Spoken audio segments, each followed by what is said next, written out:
Queridos, a palavra do Senhor diz em Lucas 22, 19.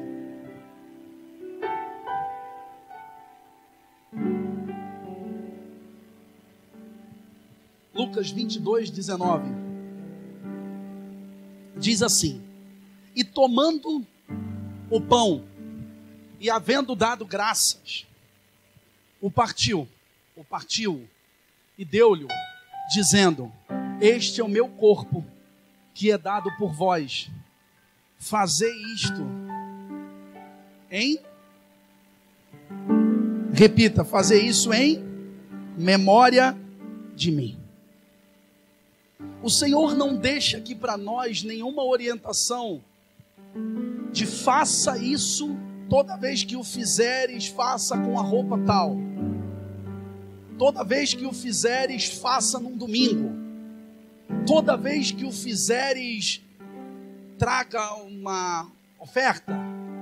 Não, mas o Senhor disse: toda vez que o fizeres, faça em memória de mim.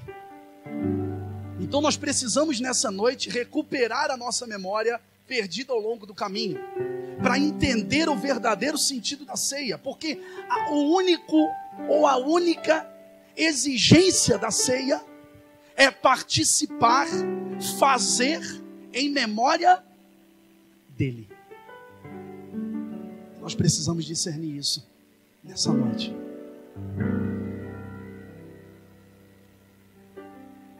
Ceia, o único requisito então é trazer em nós uma memória. Ceia não é para limpar pecado, ceia não é para fortalecer ninguém, não é a porção mágica do mês. Porque quando você conversa com um irmão católico, ele diz assim: olha, eu sou um católico não praticante, só vou na igreja no Natal. E o crente diz assim: se ele fosse dizer, ele ia justificar a não prática dele não pelo Natal, ele ia justificar pela ceia. Porque muitos só permanecem ou só estão em dia de ceia. O que isso significa? Que ainda não entenderam a memória. Só estão entendendo um ato místico de perdão de pecado, de faxina interior ou de fortalecimento. A porção mágica que me dá mais um mês até a próxima ceia do último domingo do mês na arca. E a ceia não tem esses critérios, querido. A ceia tem um pedido só: faça em memória de mim. Não faça para se fortalecer, não faça para se perdoar, não faça para se faxinar interiormente, não. Faça em memória de mim. Esse é o critério. Pastor, mas o senhor está dizendo que pecados e os atos, a gente tem que ter os atos para poder ceiar. Essa é a grande questão. Se nós temos a consciência e a memória, nós vamos ter o ato. Quantos aqui entendem isso? Se nós recuperarmos a consciência e a responsabilidade do que foi feito e do que a ceia representa, nós teremos o ato, nós teremos os atos. Esse é o grande problema. A religião, ela muda os atos, mas não muda a consciência. Ela muda os atos, mas não muda a consciência. Pastor, então o senhor está dizendo que os atos não são importantes para partilhar da ceia? Não, querido, eu não estou dizendo isso. Eu só estou dizendo que o ato é o fim, a consciência é a raiz.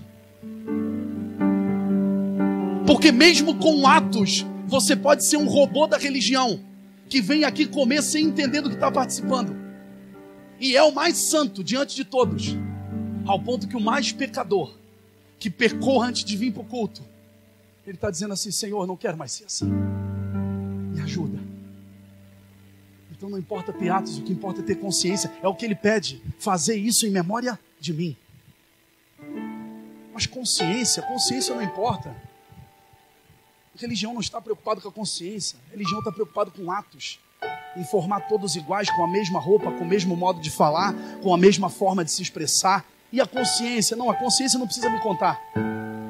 consciência não precisa me contar. Mudando os atos para mim tá bom. E não, nós precisamos sair daqui nessa noite com a nossa consciência transformada, trazendo à memória o que Ele fez. Fazer isto em memória de mim. Ponto.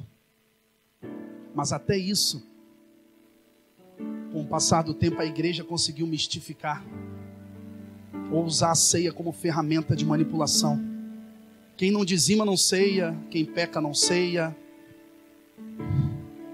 E a palavra do Senhor fala assim: quem não comer e não beber, quem não comer do pão e não beber do cálice não tem parte comigo. Sabe o que a igreja tem feito? Tem tirado do cara a única coisa que conecta ele a Deus ainda. Quem não comer do meu corpo e não beber do meu sangue, não tem parte comigo. Sem transformação de consciência, a igreja tem tirado de muitos a única coisa que ainda conecta a pessoa a Deus, que era a última esperança dela. Porque quem não come do corpo e não bebe do cálice, não tem parte com Ele. Logo, estão tirando de muitos a possibilidade de ter parte com Ele. Quem aqui está entendendo, querido? Poxa, então o Senhor está querendo dizer que a arca é a ceia do vai quem quer? Não. A arca é uma ceia de transformação de consciência. O ato é consequência. E você precisa sair daqui entendendo isso.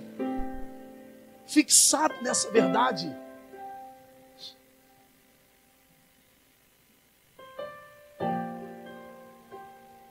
A santificação não vem pelos itens da ceia, vem pela memória. Mas nós não podemos, dentro dessa memória, nós não podemos sair daqui só com uma lembrança da cruz, ou com uma lembrança, fechando os olhos na hora da ceia, nós lembramos do filme do Mel Gibson, do sofrimento. Não é essa memória que o Senhor quer nos trazer. Não como alguém que lembra de um filme, mas Ele quer trazer a memória ou a consciência do processo, do que Cristo passou.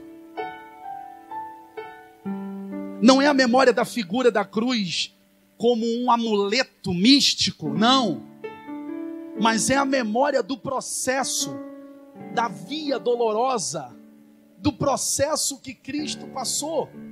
É isso que nós temos que ter na nossa memória, é isso que nós temos que ter como consciência de ceia.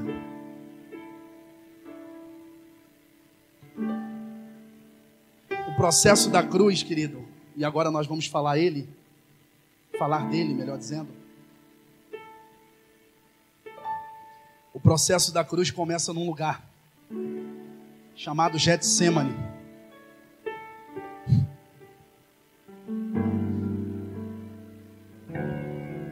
Com o Senhor virando para o Pai e dizendo assim: Pai, se possível for, passa de mim esse cálice, mas que não seja feita a minha vontade, mas a sua. Essa consciência de ceia nada mais é do que uma consciência do processo que Cristo passou, e não do elemento cruz, e não do filme, mas do que Ele passou, da via que Ele passou, da via que Ele transitou. E começa no Getsemane. Mateus 16, 24, abre lá para nós, por favor. Quem está entendendo até aqui? Em nome de Jesus. É importante que você entenda. Mateus 16, 24. Então disse Jesus aos seus discípulos: se alguém quiser vir após mim, negue-se a si mesmo, tome a sua cruz e siga-me. O Senhor aqui desmontou para a gente o processo. Ele está dizendo assim: para vir aqui atrás, após mim, é isso aqui. Negue-se a si mesmo, tome a sua cruz e siga-me. Então não é uma consciência não é uma consciência do elemento que eu quero gerar em você. Não é uma lembrança triste do filme que eu quero gerar em você. Eu quero que o Espírito gere em você uma consciência do processo que você tem que fazer em comum com a ceia. A ceia não é o ato. A ceia é só a confirmação de um entendimento do processo, de uma consciência, do memória de mim. Você entende isso? E esse processo tem fixo nele essas etapas. Olha isso. Se alguém quiser vir após mim, ou seja, atrás de mim, eu já fiz. Mas se alguém quiser vir atrás de mim, é essa consciência que tem que ter, de negar-se a si mesmo, de tomar a sua cruz e de me seguir. Por isso que tudo começa no Getsemane. Tudo começa dizendo: Pai, se possível for, aparta de mim esse cálice, mas que seja feita a tua vontade e não a minha. Ou seja, o processo, bota lá de novo, o processo começa com o negue-se a si mesmo. A memória, a consciência, o nosso processo de ir após Ele tem que começar com o negue-se a si mesmo.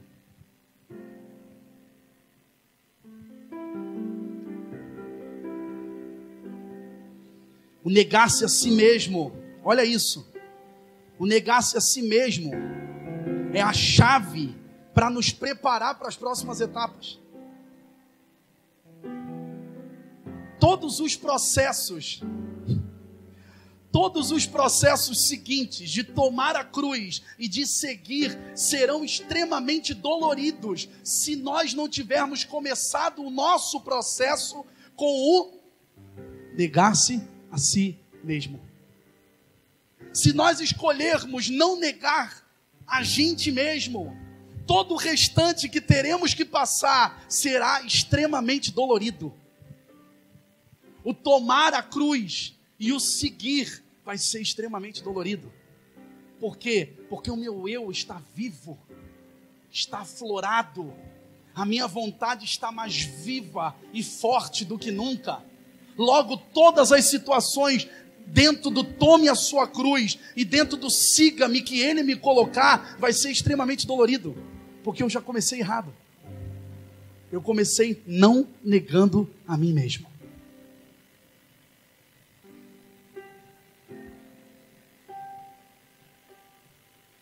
A próxima etapa é tomar a cruz. Por isso que se não tiver o negar a si mesmo, até a cruz você vai transformar num projeto seu. Se você não negou a si mesmo, até a cruz, que é a próxima etapa, vai ser a tua cruz. O teu projeto, o teu ministério, a tua vida, a tua luta, a tua cruz. Por quê? Porque é você, o projeto é você. Não tem o Senhor no projeto. Não começou com o negue-se a si mesmo. Então até uma coisa que era para ser totalmente com propósito, passa a ser um projeto individual. Porque só tem você envolvido. Você não foi negado ainda. Você não renunciou ainda a nada. E tudo que você passa a fazer adiante passa a ser extremamente dolorido. Por isso que muitas vezes, querido, e agora pega essa no teu espírito, por isso que muitas vezes não tem nem demônio envolvido. Essa luta, esse truncado que está para avançar, nada mais é do que os passos seguintes do processo que você está forçando sem negar a si mesmo. E nós espiritualmente temos amarrado e tal, tá truncado, porque não está dentro daquilo que o Senhor colocou como consciência do que Ele fez, do que Ele passou. Todo o processo tem que começar com negar-se a si mesmo. Todo o processo seguindo o após mim tem que começar com negar-se a si mesmo. E olhe isso. Ah, pastor, mas o senhor fala isso porque o senhor não sabe a cruz que eu estou tendo que carregar lá em casa. Tem uma cruz que mora lá em casa que eu estou tendo que carregar. E o Senhor está me punindo. O Senhor está... Querido, a cruz seguindo após mim, seguindo a do Senhor, a cruz não representa punição. A cruz representa um propósito. E sabe qual é o propósito? Não é para você ser punido, é para você morrer. Sabe por quê? Porque se ainda que você tenha começado a caminhada sem negar-se a si mesmo, se você for para a cruz e morrer, você não sente mais. Morto não sente. Então a cruz não vem para te punir. A cruz não vem como castigo, porque esse é o entendimento da cruz do Senhor. O após mim representa isso. O Senhor não foi punido por algo que Ele fez. O Senhor foi morto por um propósito. E a cruz não vem para te punir, a cruz vem para te matar. Eu não sei se essa notícia é boa ou ruim, mas ela não vem para te punir, ela vem para te matar. O tomar a sua cruz implicará, Jesus, negue-se a si mesmo, tome a sua cruz, e daí implicará no próximo passo, que é vir após mim. Até aí tudo tranquilo, Diego? Já neguei a mim mesmo, já tomei a minha cruz, agora é só seguir o mestre. Mas esse mestre, após o Getsemane e após a cruz, ele seguiu por uma via dolorosa. Passou pela traição de Judas, negação e abandono de Pedro, julgamento de Pilatos e agressão dos guardas. Quem te prometeu que seria fácil? A igreja da televisão que te prometeu que seria só vitória, ela mentiu para você, querido. Ela mentiu para você. Porque nunca foi fácil. O tome a sua cruz e me siga começa com negar-se. E nunca foi fácil. Porque seguir os passos que o mestre está dando, necessariamente nós teremos que passar por onde o mestre passou. Sabe qual é o problema? O problema é que tem um caminho. O Senhor é o caminho. O Senhor é o caminho. Mas o caminho do Senhor implica em traição de Judas, negação e abandono de Pedro, julgamento de Pilatos e agressão dos guardas. Essa é a via que o Senhor passou, e essa é a via que o Senhor está dizendo: vem atrás de mim, vem atrás de mim. Mas só que essa via é muito sofrimento. Daí o que a gente faz? A gente cria um atalho, e nesse atalho que a gente cria, que não é o caminho, a gente começa a fazer: Senhor, abençoa os meus caminhos. Daí o Senhor está dizendo assim: querido, eu já tenho um abençoado para você, é você que precisa entrar nele. É você que precisa sair do atalho e entrar no caminho. Não pede para mim abençoar o teu, eu já tenho um abençoado que eu quero que você entre.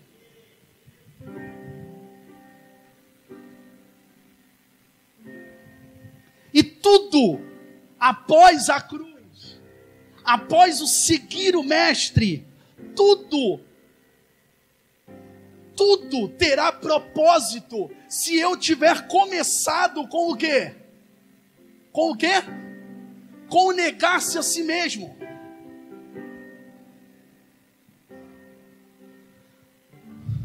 Por quê? Porque se o Senhor não tivesse negado a si mesmo,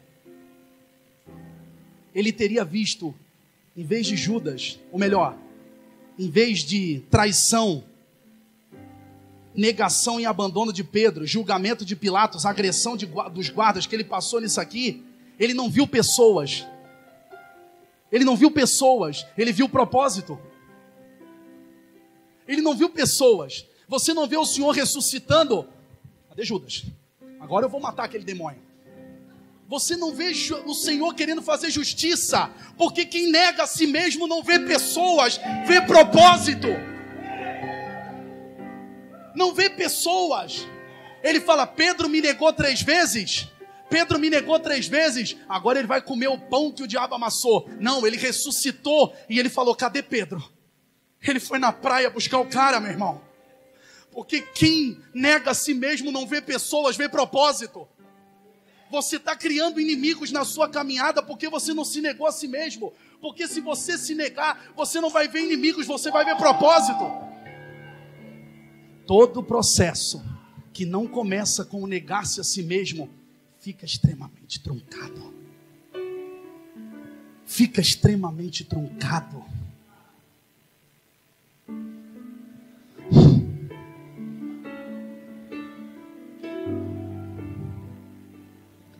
De duas uma. Se ele começasse o processo sem negar ele, ou ele não ia para a cruz, ou quando ele ressuscitasse, ele ia atrás de todo mundo que prejudicou ele. Mas sabe o que ele entende? Quando ele nega a si mesmo, ele não vê mais pessoas. Ele vê assim: querido, você está me empurrando para o centro da vontade do Senhor. E eu repito, como Paulo disse, não é que eu já tenha alcançado, mas eu procuro caminhar para o alvo.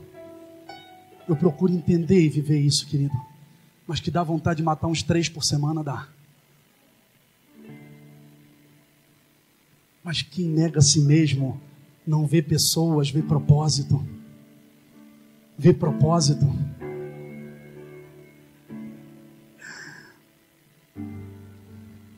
Primeira coisa que o Senhor fez quando ressuscitou: cadê Pedro? Cara, Pedro saiu decepcionado porque te traiu, te negou, melhor dizendo, e foi para a praia, voltar a fazer o que ele fazia. Ele falou: eu vou atrás do cara. Eu vou atrás do cara. E como com Pedro era sempre 3 vezes, para Pedro não ficar: pô, eu traí o Senhor, e o Senhor restaurou ele na ferida dele. Pedro, tu me amas, então apacenta minhas ovelhas. Pedro, tu me amas, então apacenta minhas ovelhas. Pedro, tu me amas, então apacenta minhas ovelhas. O Senhor cancelou as 3 vezes que ele o traiu, exigindo dele o que ele queria para Pedro dentro do propósito.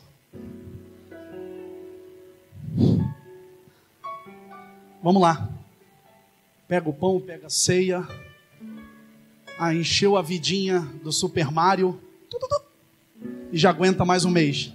Até o último sábado de março. Não, querido, o Senhor quer mais de você. O Senhor quer mais de você. O que Ele quer de mim, pastor? Ele quer que você perca a sua vida. Cruz representa isso, não representa punição. O seu marido não é a cruz. O seu patrão não é a cruz. Cruz é um lugar que você vai para morrer, não para ser punido. O Senhor te quer morto.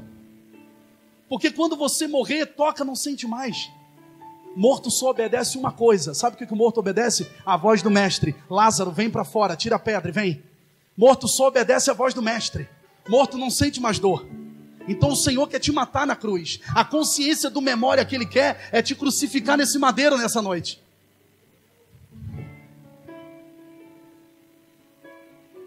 Continuando. Negue-se a si mesmo. Tome a sua cruz. Tome a sua.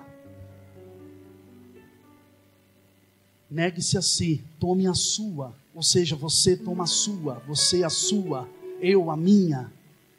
Tome a sua cruz e siga-me. E eu estava pronto para vir para o culto, com isso muito bem formado dentro das minhas ideias. E o Senhor me confundiu mais um pouco. Senhor, eu entendi se é a sua. Daí Ele me fez ler o nome de um cara na Bíblia, chamado Simão Cirineu, que ajudou o mestre a carregar a cruz dele. Se é pegue a sua cruz e siga-me, por que Simão Cirineu ajudou Jesus a carregar dele, se cada um tem que carregar a sua? E eu falei: Senhor, já estava tudo pronto. Por que o Senhor veio com essa? E deixa eu abrir uma palavra para você. Marcos 15, 21.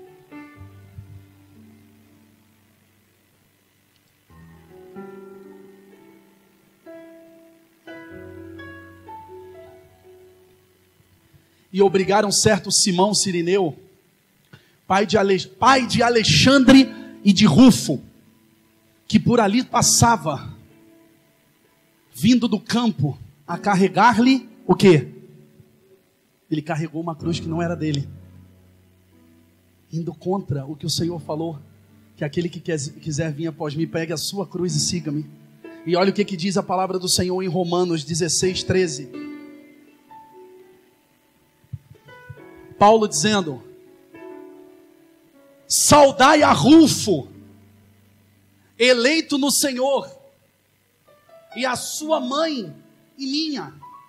Outra versão diz assim: saudações eu mando a Rufo, trabalhador que tem se destacado no serviço do Senhor, e a mãe dele, que sempre me tratou como filho. Sabe quem era Rufo? Era filho de Simão Cirineu. Volta lá para a gente, em Marcos 15, 21. Certo homem de Cirene, chamado Simão, pai de quem? Mais tarde Paulo fala: eu saldo Rufo, um cara que se destaca no serviço, pelo que entendeu. E eu saldo também a mãe dele, que é como se fosse minha mãe. E o Senhor ministrou meu coração sobre a cruz do outro. Quando você carrega a sua, é para você morrer nela. Quando você agarra a cruz para ajudar alguém, essa cruz é uma cruz de legado. Quando você carrega a sua, é para morrer. Agora, quando você bota o ombro debaixo de uma cruz que não é a sua, é uma cruz que vai deixar um legado. Rufo, a quem Paulo solda depois em Romanos, era filho do cara que ajudou a carregar a cruz. A cruz que você carrega, a sua, para vir após ele, é para você morrer nela. E aqui você coloca o ombro embaixo para pessoas, para ajudar a carregar, vai deixar um legado. Querido, deixa eu dizer uma coisa: a cruz não é um projeto seu. Não transforme a cruz num projeto seu. A cruz quer deixar um legado na sua casa. A cruz quer deixar um legado no seu círculo de convivência. Mas qual é a cruz que deixa um legado para a próxima geração? A cruz que deixa um legado é aquela que você resolve colocar o ombro de baixo para alguém. É a única vez que Simão Cirineu é citado nas Escrituras. É a única vez que os seus filhos são citados nas Escrituras. Quando cita de quem é o pai e quando cita Paulo saudando os caras. Um cara que se destacou no entendimento e no serviço. E uma mãe, esposa de Cirineu, mãe de Rufo, que tratava Paulo como se fosse um filho. Você quer deixar um legado? Você quer que a cruz arraste? Bote o ombro debaixo da cruz de alguém, querido. Bote o ombro debaixo da cruz de alguém. A sua, para seguir ele, começa com o negar-se. Começa com o negar-se. E nessa é para você morrer. E a do outro é para você deixar um legado. A do outro é para você marcar alguém. A do outro é para quando você não estiver mais aqui, ainda ter algo que arrasta o teu nome. Arrasta o que você ensinou. Arrasta aos que estavam à sua volta e você marcou. E você não marcou fazendo da cruz um objeto místico seu. Não. Você marcou colocando o ombro debaixo de outros. Por isso, olha só. A sua cruz é para você morrer nela. Quantos aqui entenderam isso? E a cruz de Simão Cirineu, de botar o ombro embaixo, é para deixar um legado. É para deixar um rastro coletivo, um rastro geracional. Por isso que toda a decepção de alguém que um dia colocou o ombro debaixo de cruz por aí, toda a decepção é em parar de fazer isso. Por quê? Porque o diabo não quer deixar um rastro positivo. O diabo não quer que você deixe uma história. Pode contar, eu já fui assim. Todo mundo que se decepciona por um dia já ter colocado o ombro debaixo da cruz de alguém, no propósito de alguém, um dia chega dentro de um ambiente religioso, senta no fundo e diz assim: eu vou ficar no meu canto e vou começar a cuidar da minha vida. Sabe por quê? Porque tudo que o mal quer é transformar a cruz num objeto místico e individual. Por quê? Porque se você novamente entender, em vez de ficar isolado, se novamente você entender que você precisa colocar o ombro debaixo da cruz de alguém, você vai deixar um rastro. E tudo que o mal não quer é que você deixe um rastro. Eu já fui assim. Certa vez eu mudei de comunidade, sentei no fundo e falei, beleza, posso até vir, mas não vou falar da minha vida para ninguém, vou ficar no meu canto. Passa 2 meses e tu está indo lá, convocação de obreiros, tu está lá no meio enfurnado. Por quê? Porque não adianta, meu irmão. Você tenta não negar a si mesmo, mas se você já foi marcado com o entendimento da cruz, você não consegue mais viver só para você. Viver só para você é pouco. Você não consegue mais. E o mal quer que cada vez que você se decepcione, você não veja propósito, você veja inimigos. E vá se isolando, até o ponto que você diga assim, agora eu não ajudo mais ninguém. Por quê? Porque quando você não ajuda ninguém, você não deixa legado. Nós precisamos nos crucificar naquela cruz essa noite.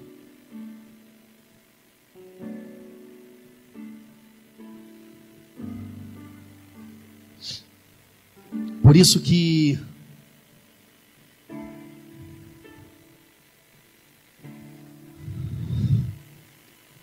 a palavra do Senhor diz que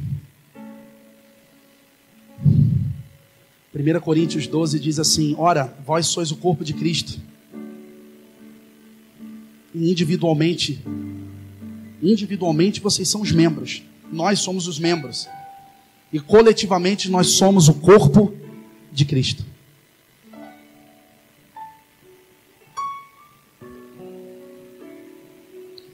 Certa vez, o Senhor morreu.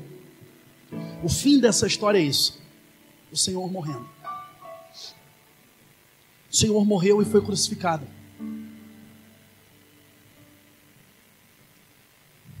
E o seu corpo estava no madeiro.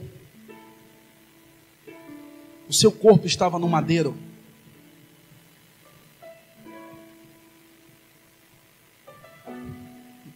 Jesus. Até que um homem chamado José de Arimateia, ele chegou para Pilatos e pediu o corpo morto de Jesus. E a palavra fala que junto com Nicodemos, você já deve ter ouvido também esse nome nas escrituras, junto com Nicodemos eles limparam, colocaram vestes novas e sepultaram o corpo do Senhor. Cuidaram do corpo do Senhor. Esse é o fim da história. Deixa eu dizer uma coisa, querido. Recupere a sua consciência coletiva. Sabe o que nós precisamos nesse tempo no Brasil? Sabe o que nós precisamos nesse tempo em Blumenau? De alguns José de Arimateia. Nós somos o corpo. A igreja é o corpo. Nós precisamos de alguns José de Arimateia que resolvam pedir o corpo morto para cuidar. Nós não precisamos de médico legista que vá para o Facebook dizendo a igreja morreu. A igreja morreu por causa disso, de tumor, Não, nós não precisamos de médicos, especialistas que digam por que a igreja morreu, por que o corpo morreu. Nós precisamos de José de Arimateia que diga, me dá o corpo morto para me cuidar. Essa é a consciência coletiva que o Senhor quer recuperar em nós. Me dá o corpo, a igreja, o corpo está morto, que é o que tipifica em 1 Coríntios. O corpo está morto, então ninguém quer dar nada para o corpo. Deixa eu tirar do madeiro, deixa eu limpar, deixa eu passar bálsamo, deixa eu cuidar. Daí nós ficamos com ares de entendidos da palavra, de que vemos a todo momento os 4 seres viventes com asas, e vamos para as redes sociais dizendo, a igreja se perdeu. A igreja, querido, nós não precisamos de médico legista que diga por que a igreja morreu. Nós precisamos de José que diga, me dá o corpo morto que eu quero cuidar. É isso que nós precisamos nesse tempo. Sabe? Tudo que o mal quer é que comece errado.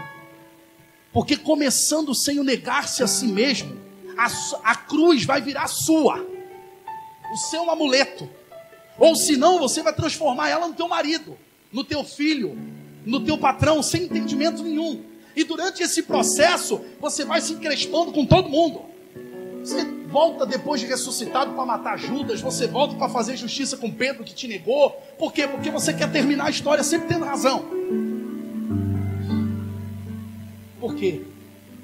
O único objetivo. Porque se você se decepciona, você para de colocar o ombro embaixo de cruz. E se você para de colocar o ombro embaixo de cruz, você desacredita no corpo, você desacredita na coletividade do corpo de Cristo, você desacredita em tudo isso. E você não deixa mais um legado, como Simão Cirineu deixou. Aí sim, fazer isso não era tão simples como parecia. Fazer isso lembrando o que eu fiz. Fazer isso lembrando o que eu passei. Fazer isso vindo após mim.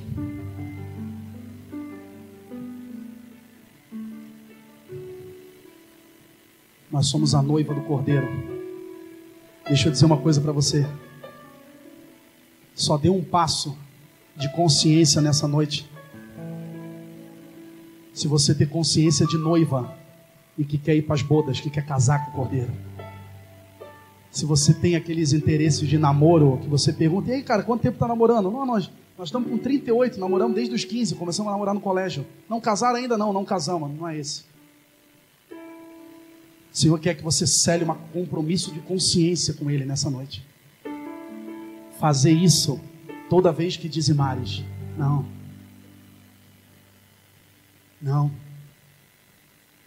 Fazer isso toda vez que preencheres a ficha de membro. Não. Fazer isto em memória de mim. Lembrando do que eu fiz. E vindo após mim. Quantos aqui entenderam? Fique de pé no seu lugar, por favor.